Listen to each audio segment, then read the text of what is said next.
SPC, or the Sustainable Packaging Coalition, have made a name for themselves as one of the leading voices in sustainability in the industry. At the Packaging School, we find this topic to be an important one.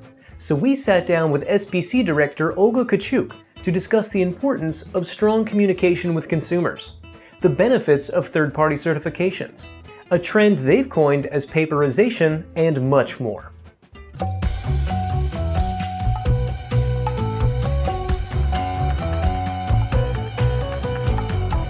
First off, can you just tell us a little bit about your awesome role at SPC and kind of how you got in this place to be the director?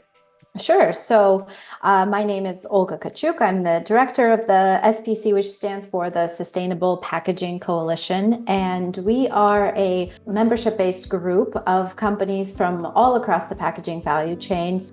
In terms of my background, I used to work in environmental consulting, and then I worked for about a year and a half with a compostable packaging manufacturer. That's kind of how I got the packaging bug. And it, for those outside of packaging, I think it feels very niche, but then once you're in it, you're like, oh, packaging is everywhere. SPC has said that, you guys are in the era of paperization. What are some factors that you feel like are driving this trend? Yeah, so paperization is a term that we came up with to represent what we've been seeing over the last maybe year and a half, with more and more companies moving into paper for their packaging formats. And I think a big part of this is coming from the fact that trees are a renewable resource, unlike fossil fuels. For companies that want to know that their packaging supply chain is getting certified, that they're sourcing from responsible, suppliers. Fiber is really one of the only ways that they can have that level of assurance. And then there's the side of consumers and legislators and how they respond to and understand and relate to paper. I think most people recognize that, consumers see paper as having kind of more of that earthy look and feel. It seems to be more readily associated for consumers as being recyclable. So there's that benefit of, maybe we have to communicate a little bit less to consumers what to do with this package, or the fact that it is recyclable. It's a little bit less of a learning curve. There's so many examples of new packaging formats that, maybe 10 years ago for sure, but even a couple of years ago, no one would have thought that it would be possible to design those formats in a fiber-based option. And now we're seeing them on the market. So things like pouches, candy bar wrappers, blister packs for medication, berry punnets. A lot of the produce section has new fiber-based packaging. So there's really all of these alternatives coming on the market.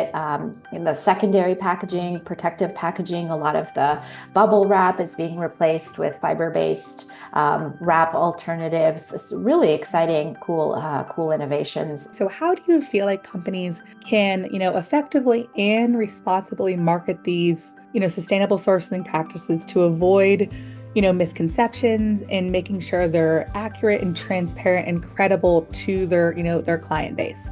Yeah, and I get it. Companies want to get credit for the work that they're doing, and they want to get that credit with consumers. They want the recognition.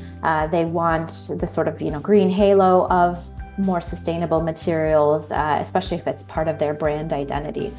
And it can get complicated. So I think the easiest or the most important shortcut to avoid greenwashing is to use third-party certifications. So instead of just saying it's responsibly sourced, you can use FSC certified fibers and then showcase the FSC logo on packaging.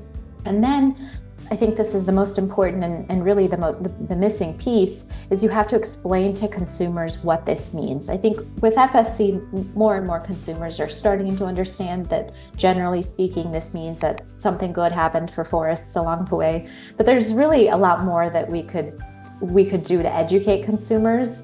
And it doesn't have to be on pack. Companies have social media channels and websites and lots of other opportunities to tell this story to consumers. If more companies started to use these certifications and then explained their meaning to consumers, more consumers would understand and they would look for those products with those logos, and that would make sustainable sourcing practices more common, more in demand, and hopefully a little bit cheaper. since we are in this paperization era, how do you feel like companies can help or do a better job designing paper-based packaging, and how likely are they to be successfully recycled in, various regional markets? It's a big question, and a lot of it is unknown at this point and will require companies to do quite a bit of due diligence and independent testing, to be honest. The good news is that for the North American market, our How to Recycle program, our sister program at our parent nonprofit Green Blue, looks at a range of criteria to assess recyclability. So it's not just about the material, it's about all of these other factors, whether there's an end market for the product, whether it will get sorted at a MRF. And if a company is just starting out, they can get a recyclability assessment of their package from How to Recycle, and then make some design changes so that the package is more likely to get sorted properly, to be repulpable, and to have value as a material at its end of life. So there are many nuances in the journey, but at least doing something like the recyclability assessment will give you some indicators of, okay, these are some things that you might not have considered, or potential weaknesses, so to speak, for your package that you should explore and, drill deeper into and get better data on. Before we can assume anything, it's a little bit of a trust but verify situation. We need to actually verify that these things are true, and testing and a program like How to Recycle can help companies do that. We'd like to thank Olga and the team at SPC for taking the time to sit down with us. To learn more about the work that SPC is doing, you can visit them online at sustainablepackaging.org.